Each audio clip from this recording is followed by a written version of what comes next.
저는 여러분과 함께 예수 그리스도의 계보라고 하는 제목으로 말씀의 은혜를 나누고자 합니다.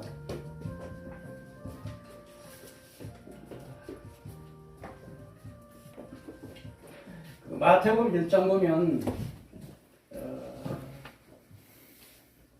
한 5가지 정도의 중요한 내용이 기록되어 있는데, 처음에는 아브라함과 다윗의 자손 예수를 계시라 하는 말씀이 있고, 두 번째로는 예수 그리스도의 계보 가운데서 하나님께서 특별히 약속의 자녀인 인물들의 이름들이 좀 기록이 되어 있고요. 세 번째는 옛날이나 지금이나 다름이 없지만 여자들은 참으로 인권이 무시당하고 대접을 받지 못하는 그런 때에 특별히 예수 그리스도의 족보 가운데 이방인들 또 특별한 여인들이 기록됐다고 하는 것이 특별한 기록이라고 할 수가 있고, 네 번째는 이제 예수 그리스도 오실 때 바로 요셉과 마리아의 헌신적인 이 네 가지 부분으로 크게 요약해 볼 수가 있겠습니다. 오늘 여러분들에게 좀 말씀을 드리고 싶은 것은 바로 아브라함과 다윗의 자손 예수 그리스도의 세계라, 또는 예수 그리스도의 계보라. 그래서 예수 그리스도의 계보라고 하는 제목으로 말씀에 잠깐 은혜를 생각해 보자 합니다. 예수 그리스도의 계보라고 할 때 두 가지 의미를 우리가 생각해 볼 수가 있습니다. 첫째는 바로 예수님께서 어떤 혈통을 통해서 오시지 않았다 그러면 마치 예수님께서 유령적으로 신화에나 나오는 한 인물로 생각해 볼 수가 있을 것입니다. 그러나 분명히 예수님께서는 하나님께서 인류의 구세주 메시아를 이 땅에 보내실 때 반드시 계보, 혈통을 통해서 오셨다는 사실과, 그 다음에 이제 예수의 계보 가운데 우리에게 주시는 특별한 의미는 바로 하나님께서 참으로 많은 사람 가운데 특별히 아브라함과 다윗의 자손 예수의 세계라, 하나님께서 그 아들 메시아를 이 땅에 보내실 때 수많은 사람 가운데 아브라함과 다윗의 혈통을 통해서 이 땅에 오셨다는 것입니다. 왜 하나님께서는 그 수많은 사람 가운데 아브라함과 다윗의 혈통으로 그리스도가 오셨을까? 좀 잠깐 생각을 해보았습니다. 그것은 바로 아브라함은 믿음의 조상이었고, 또 그 아브라함의 혈통을 통해서 또 다윗의 혈통을 통해서 오신 것은 바로 사도행전 13장 23절을 보니 이세 아들 다윗을 만나니 내 마음에 합한 자라, 내 뜻을 다 이루게 하시리라고 하신 말씀을 보아서 다윗은 하나님 마음에 합한 자였다는 사실을 볼 수가 있게 되는 것입니다. 그렇다면 오늘 제게 주어진 시간을 통해서 아브라함은 어떤 인물이었을까? 첫째, 아브라함은 믿음의 사람이었다는 것입니다. 창세기 12장에 보면은 하나님께서 아브라함에게 이르시되 너는 본토 친척 아비 집을 떠나서 내가 내게 지시한 땅으로 가라. 내가 너를 큰 민족을 이루고 내게 복을 주어 내 이름을 창대케 하리니 너는 복이 될지니라. 너를 축복하는 자에게 내가 복을 내리고 너를 저주하는 자에게 내가 저주할 것이다. 이 아브라함의 말씀을 따라갔고 롯도 그와 함께였으며 아브라함이 하란을 떠날 때 75세였더라 라고 기록이 되어 있습니다. 하나님께서 아브라함에게 너는 본토 친척 아버지를 떠나라 하셨을 때 아브라함은 믿음으로 떠났다는 것입니다. 여기 본토라고 하는 것은 바로 고향을 말씀하고 있는 것입니다. 이 본토라고 하는 것은 내가 태어나서 잔뼈가 굵고 거기에 삶의 터전을 마련하고 농가 밭을 가꾸고 삶의 터전을 가꾸고 자기의 평생에 정이 들고 거기다가 내 삶의 터전을 마련했던 그곳, 바로 고향 땅, 그것이 바로 본토라고 하는 것입니다. 그 다음에 이게 친척이란 게 뭡니까? 혈연 관계를 말씀하고 있습니다. 부모, 형제, 조카, 손주들, 이런 친척들, 그리고 아버지 집, 바로 아버지의 생부모이신 그 부모님. 그래서 사실적으로 나이 75세에 자기의 터전을 닳았던 본토 친척 아비 집을 떠난다고 하는 것은 결코 쉬운 일이 아니었습니다. 그러나 그럼에도 불구하고 아브라함은 하나님의 말씀에 순종해서 본토 친척 아비집을 떠났다는 것입니다. 히브리서 11장 8절에 보니까 믿음으로 아브라함은 부르심을 받았을 때 순종하여 자기의 유업을 받았을 때 나아갈 바 갈 바를 알지 못하고 떠났다 그랬습니다.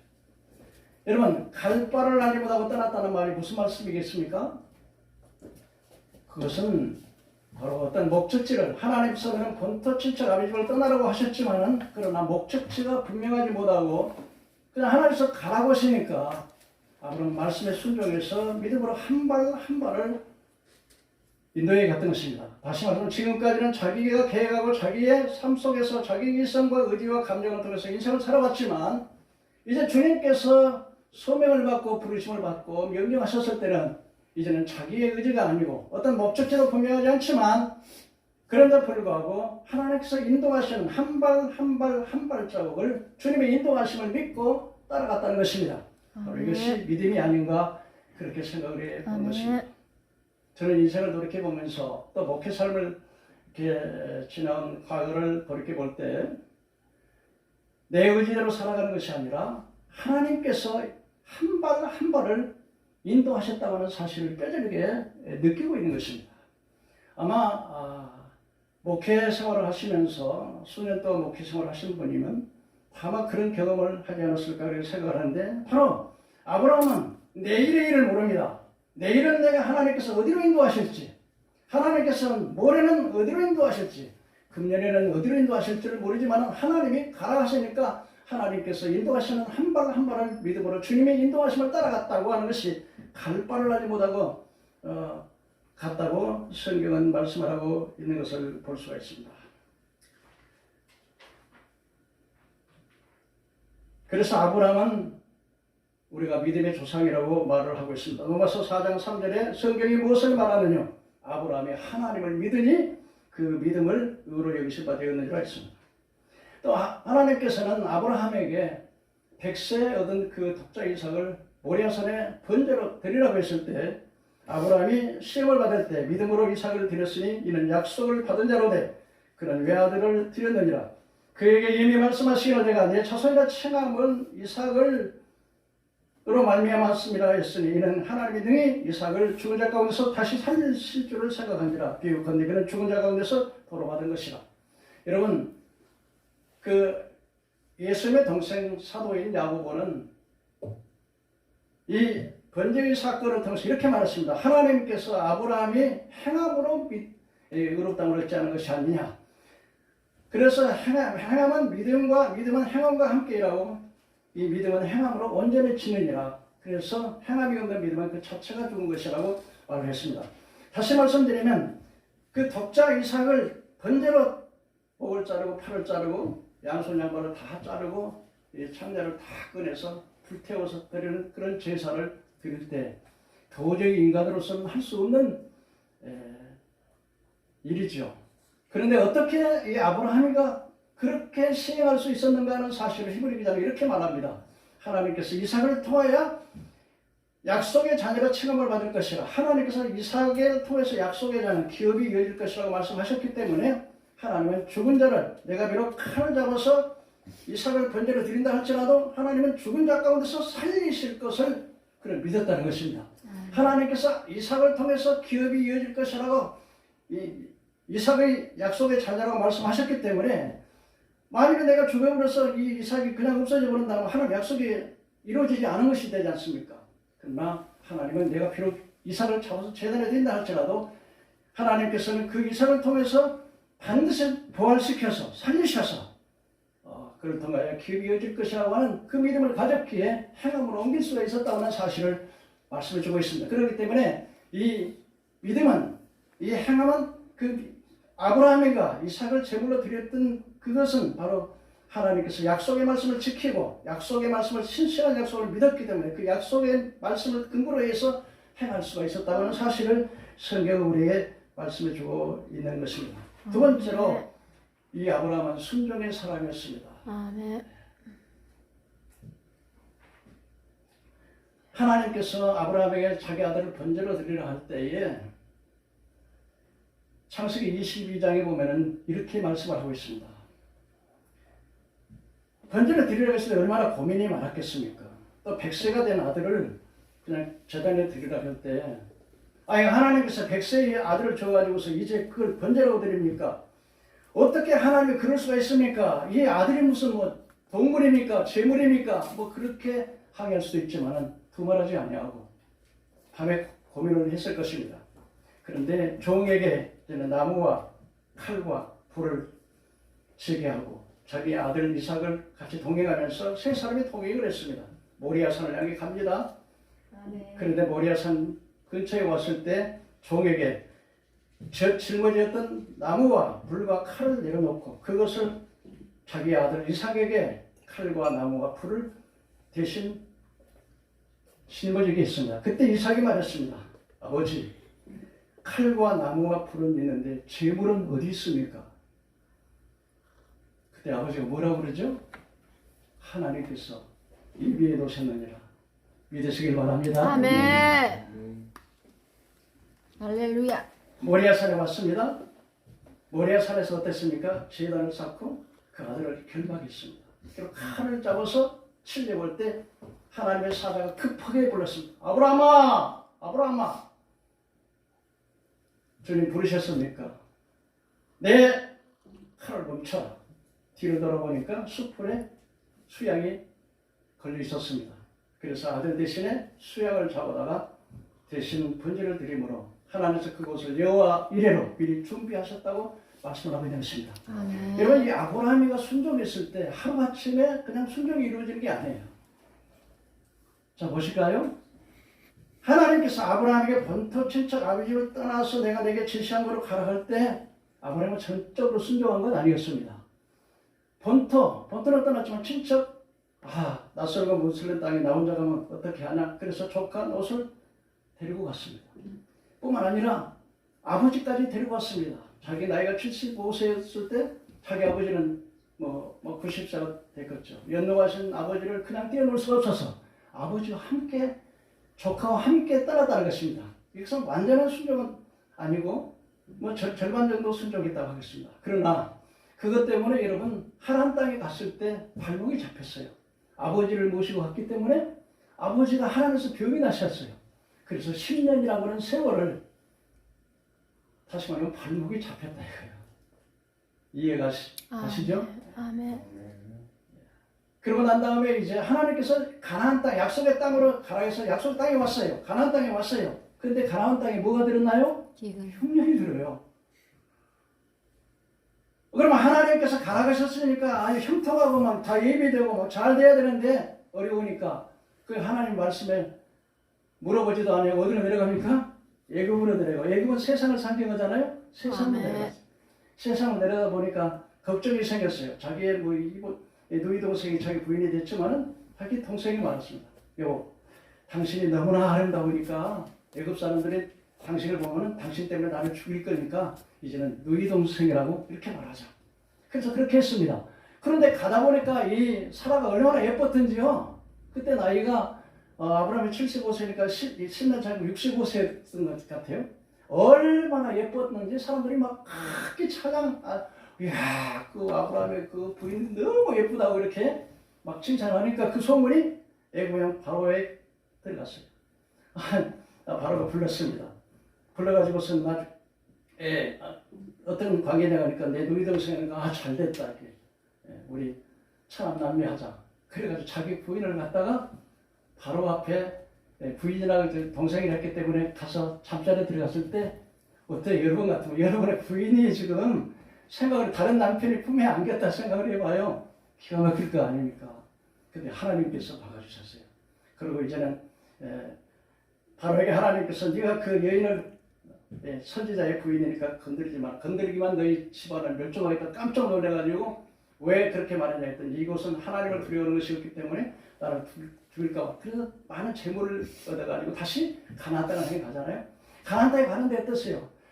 자기 조카를 데리고 가니까 이제 서로 조카의 양도 많고 자기 양떼도 많고 그래도 가다가 보니까 서로 이제 이 우물은 내가 해야 되겠다. 조카와 자기의 종들이 막 이렇게 싸우니까 거기서 이제 너는 우하면 너는 좌하고 나는 좌하면 우하이다. 그래서 이제 조카 노선 아주 그냥 물이 풍부하고 평지고 문화가 발달한 소돔성을 통했고 아브라함은 자기가 우선권이 있지만 그러나 네가 우하면 나는 좌하고 좌하면 내가 우하이다. 그렇게 해서 그 산골짜기를 선택했을 때 소돔 고모라 도성에는 노선 참 봉배를 당하고 결국은 아브라함은 축복을 받았는데 그때 하나님 말씀합니다. 아브라함아 동서남북을 바라봐라. 내가 보이는 땅을 다 너희에게 주리라. 그러고 난 다음에도 여러분 이 아브라함은요 여러 가지 시행착오를 거니며 많은 연단을 받았습니다. 저도 인생을 살펴보면 참이 주의 종이 된다고 하는 것이 여러분 그냥 되는 게 아니에요. 아멘. 엄청난 연단이에요. 주여. 뭐 여러분 그냥 저희 참 이렇게 부족한 사람을 하나님이 종으로 쓴다 그럴 때 얼마나 그 연단이 뭐 제가 이 연단 받은 이야기 오는 거몇 달에 다 못할 겁니다. 근데 그 연단이 끝나는 게 아니라요. 지금도 연단 받아요. 여러분 바울사도가 꽤 위대하지만 그러나 여러분 바울사도의 몸에 가시가 있었다 그랬잖아요. 그래서 하나님께 세 번 기도했습니다. 내 은혜가 내게 족하다. 하나님이 참 낮춰요. 여러분 환난 받고 연단 받을 때 죄 안 져요. 할렐루야. 우리가 참 조그마한 교만한 마음이 들어가고 그렇기 때문에 아브라함도 이렇게 많은 실패를 거두면서 하루아침에 아들을 그냥 드린 게 아니에요. 하루아침에 순종이 나오는 게 아니에요. 아멘. 수없이 깨어지고 수없이 부서지고 아멘. 매맞고 그러면서 하나님께 순종하는 사람 믿음의 사람이 된 걸 믿으시길 바랍니다. 주여. 세 번째로 이 아브라함은 어떤 사람이었느냐 바로 제단 쌓는 사람이었습니다. 헤브론에 가서 하나님께서 아브라함에게 창세기 13장 18절에 이 아브라함이 장막을 옮겨 헤브론에 있는 마므레 상설의 숲을 이르러 거주하며 거기서 여호와를 위하여 제단을 쌓았다. 여러분 이 제단이 뭡니까? 구약에는 제단이면 신약에는 예배인 걸 믿으시길 바랍니다. 아멘. 하나님께서는 예배하는 자를 찾으니 요한복음 4장에 보니까 하나님께서 예배하는 자들을 찾으시니 예배하는 자들은 신령과 진정으로 예배하지니라. 아멘. 할렐루야. 아멘. 어느 목사님이 이런 이야기를 했어요. 한번 시골교회에서 목회를 하시는데 그날 따라서 시골에 이제 시골에 저는 이제 그런 데로 한 7, 80명 하다가 한 100명 이상 넘어가는 그래도 한 작년만 100명 이상 넘어가고 주일학교 중공부 하면 한 300명이 이렇게 된 그래서 이렇게 좀 목회를 했는데요. 그런데 시골 교회는 대부분이 보면 참 어려운 교회가 많아요. 그런데 어느 날 주일날 예배를 드리는데 한 부부가 교회를 데리고 왔는데 남자애 둘하고 여자애 하나를 데리고 왔어요. 그래서 목사님 생각하기를 부부가 오늘 고향에 다니러 왔다가 오늘 예배드리러 왔나 보다 이렇게 생각을 하고 그렇게 생각했는데 그 다음 주일날도 또 애들을 데리고 왔어요. 그 다음 주일날 또 애를 데리고 왔는데 그렇게 한 3년 동안을 저희 교회에 나왔어요. 근데 어느 날 갑자기 없어졌어요. 이사를 가셨는가? 근데 한 20년 이상 지나고 있는데 어느 날 갑자기 이제 두 청년하고 한 여자 자매님을 데리고 그 두 부부는 상당히 나이가 들었겠죠.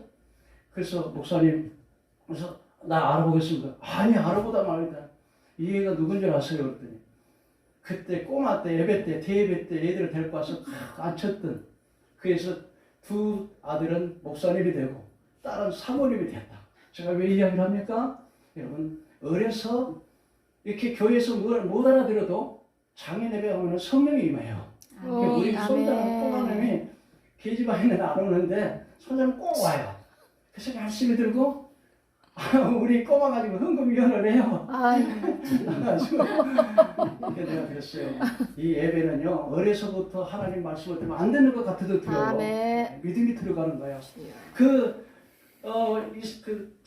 모처럼 주일날 나와가지고서 목사님이 그냥 다니러 와서 그 예배 드린 줄 알았더니 그 꼬마들 끊임없이 그 부모님들이 예배에 어른 예배 참석해가지고 하나는 9살, 하나는 7살, 하나는 5살짜리를 드렸는데 그 애들이 나이 커서 목사님이 된 걸 믿으시길 바랍니다. 이 예배라는 게 얼마나 중요한지 몰라요, 여러분. 할렐루야. 그래서 하나님께서 이 예배하는 자들을 찾으신다는 것입니다.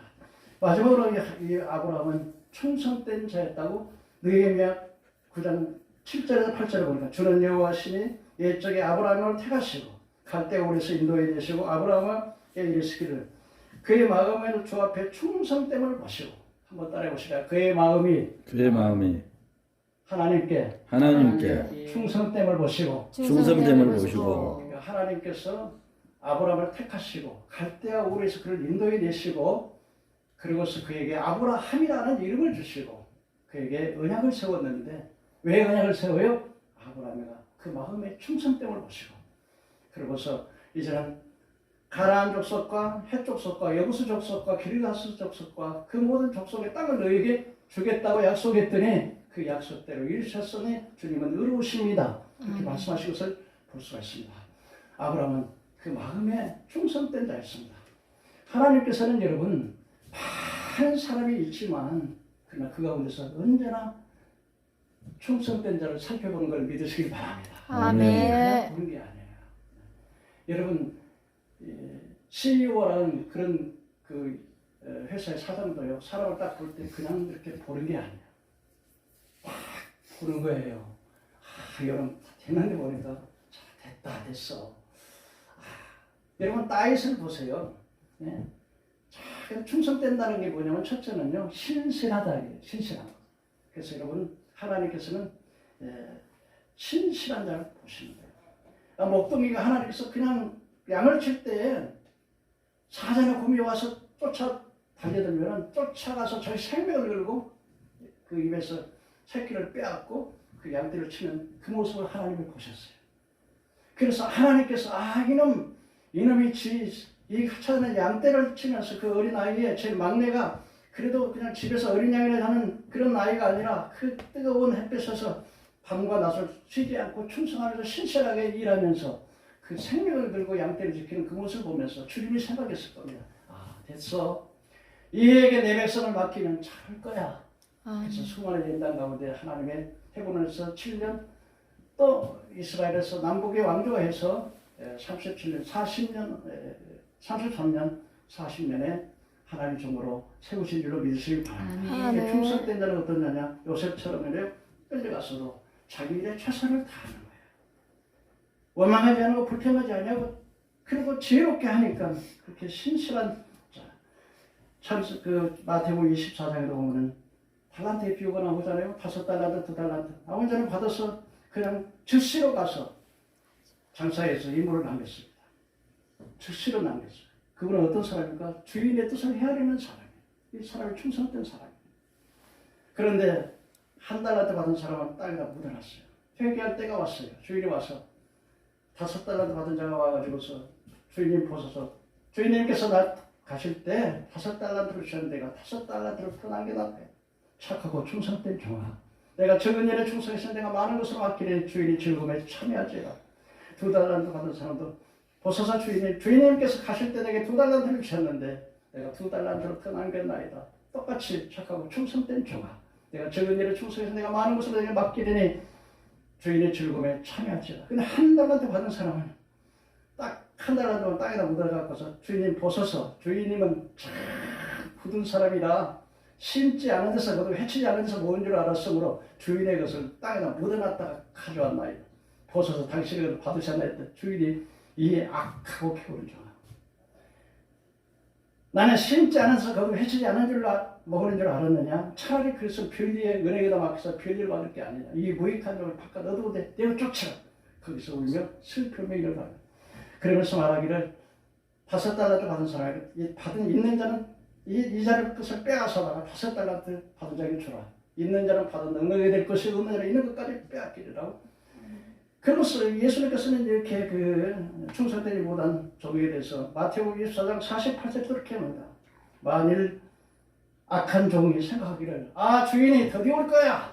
그러면서 종들을 때리고 술 먹고 방탕하고 그런데 알지 못하는 시기에 주인이 왔는데 그렇게 그 종을 보면서 엄한 일에 처하면서 이 무익한 종을 바깥 얻을 내어 쫓아 거기서 슬피 울며 이럴 감이 있어. 그러면서 주님께서 말씀하시고 충성된 종 어떤 종이냐? 바로 때를 따라 양식을 나눠줄 자를 보면은 주인이 이렇게 하는 것을 보면 그자는 복이 있어요. 여러분 때를 따라 양식을 나눠준다는 게 뭐겠어요? 하나님의 종은요. 때를 따라서 거기 때에 따라 맞는 말이 아름답지 않습니까? 그래서 이 시기는 종말의 때입니다. 종말의 때에는 종말의 꿈을 쳐요. 저렇게 목회를 하시면서 여러 가지로 그래서 우리 집사는 뭐 내가 말하는 좀 이런 말하면 또 어떻게 생각할지 모르겠습니다만은 제가 한 번도 같은 설교를 하죠. 십자가 중심, 예수 중심, 그리고 천국 지옥 중심, 하나님 중심으로 말씀을 전하지만 그러나 그때마다 때를 따라서 다 맞는 말을 전하려고 무척 노력을 하고 있습니다. 충성된 종 그렇다는 거예요. 그 다음에 충성된 종은 어떤 종이냐 보면 눈가림만 해서 사람을 기쁘게 하는 종이 아니라 사람이 보든지 안 보든지 성실하게 하는 종이라는 것입니다. 어떤 목사님이 그 말씀을 들었는데 박보영 목사님이 자기 아주 막 깡패였고 막 그전에 문신을 해가지고 돈을 받으려면 그 집에 가서 돈 받으려면 딱 앉을 때 문신 딱 벗고 난 잡아주기라 돈 나올 때까지 그렇게 못된 걸 했는데 그 애가 나중에 와서 이렇게 예수님 믿고 변화됐는데요. 근데 그 얘가 그렇게 참 변화됐다는 이야기를 들으면서 저는 이 박보영 목사님의 설교를 들으면서 참 은혜를 참 많이 받아요. 많이 받는데 두 번째로 우리 충성된 자는 어떤 자입니까? 이 충성이라는 게 한문으로 보면 가운데 충자에다 마음심자에다 말씀을 해다 일성자예요. 다시 말씀은 이 충성된다는 것은 배반하지 않잖아요. 역적은 배반해요. 간신들은 막 아부하고 못하고 이제 뭐 그렇지만 충성들은 충원을 하다가 죽기도 하지만 간신들은 때에 따라서 기회주의자로 이렇게도 기울였다 저렇게도 그래서 좌우로 자꾸 치우치고 배신하고 충성된 자는요 마음이 변치 않아요. 주님 다시 오실 때 수많은 환난과 역경이 환난의 바람이 와서 예수님을 부인하게 만들 것입니다. 그때 우리가 생명을 걸고 충성된 자는 목숨을 바치면서 그 마음이 배신하지 않아요. 성경에 보면 마지막 때는 많은 사람이 배신한다 그랬어요. 얼마나 많은 사람이 배신할 줄 모르겠습니다. 오늘 이 자리에 이 말씀을 듣는 여러분들 어떤 경우에도 늘 기도하시고 한 사람도 배교하는 사람이 없기를 주의 이름으로 축원합니다. 충성된 자입니다. 그리고 마지막에 충성된 자는 어떤 자입니까? 바로 종의 위치를 아는 자예요. 예수님께서 여러분 종은 자유가 없습니다. 언어가 없습니다. 소유가 없습니다. 아무것도 없습니다. 그런데 종은 바로 주인의 소유였습니다. 말하는 노예, 말 못하는 상품입니다. 그런데 예수님께서 이렇게 비유로 말씀하셨습니다. 충성된 자라 어떤 자냐? 종의 위치를 아는 자. 한 사람의 종이 나가서 밭을 갈았습니다. 포도원에 가서 포도를 땄습니다. 열심히 땀을 흘리고 왔습니다. 일을 하고 왔습니다. 그런데 주인이 지금 식사를 하고 있어요. 그런데 말하기를 야 종이 수고하고 왔다고 해서 그냥 식사 자리에서 주인이 식사하는데 같이 가서 식사 자리에 같이 하라고 했느냐? 오히려 주인이 먹을 때까지 오히려 띠를 띠고 허리를 동이고서 주인의 시중을 들다가 주인이 식사를 다 한 후에 그 식사를 하지 않겠느냐? 그러면서 말하기를 나는 무익한 종이라 마땅히 내가 밭을 갈았다고 살아야겠느냐? 내가 포도원에 가서 일을 많이 했다고 살아야겠느냐? 내가 하나님의 일을 많이 했다고 살아야겠느냐? 마땅히 나는 무익한 종이라 마땅히 한 일을 한 것이라. 여러분 우리가 충성된 자는 종의 마음의 자세를 가져야 될 줄로 믿습니다. 내가 좀 목회를 했다고요? 내가 하나님을 이렇게 했는데 왜 안 알아줍니까? 바울은 말했어요. 내가 복을 전하는 것은 푸득포란 일이라. 하나님께서 여러분 우리는 빚쟁이고 막 영원히 죄악으로 팔려서 지옥에 갈 수밖에 없는 내 영혼인데 내가 그들의 피로 구속받은 그 은혜가 얼마나 감사합니까? 뭘 더 바라겠습니까 여러분? 하나님께서는 내가 바라지는 않아도 하나님 축복해 주시지만은 그러나 종의 마음을 가져야 되는 것입니다. 아멘. 그래서 너무나 많은 사람들이 목회하면서 수많은 그 재산을 일구려고 탐욕적이고 이기적이고 그냥 원로 목사가 내가 안 놔주려고 뭔가 하나를 차지하려고 그러고 내가 이렇게 읽었는데 이건 누가 아까워서 어떻게 줘? 이건 종의 자세가 아니에요. 충성된 자가 아니에요.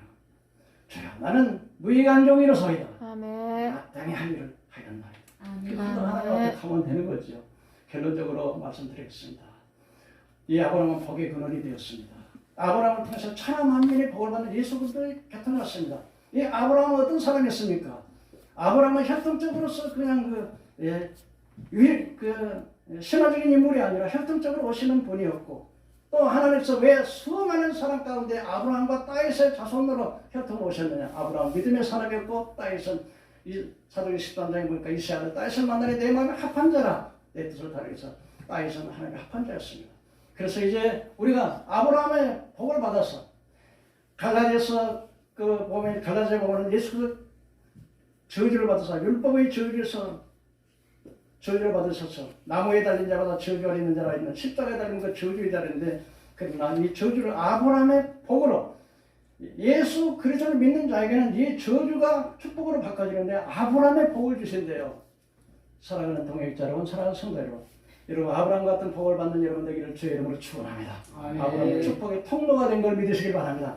아브라함을 통해서 물질도 가고 믿음도 가고 아브라함은요 물질의 축복, 영적인 축복, 구원의 축복, 믿음의 아멘. 축복, 아멘. 천하 만민의 예수를 통하여 만민의 복을 받는 축복의 통로가 된 걸 믿으시길 바랍니다. 아멘. 정말 이 아브라함 같은 믿음, 하나님의 쓰임 받는, 그래서 저와 여러분이 정말 그리스도가 아브라함과 다윗의 조선으로 오시는 그 위대하신 그 일을 쓰임 받는 아브라함처럼 저와 여러분이 쓰임 받는 저희들이 되어야 되겠습니다. 잠깐 기도합니다. 하나님, 아브라함의 하나님, 이삭의 하나님, 야곱의 하나님.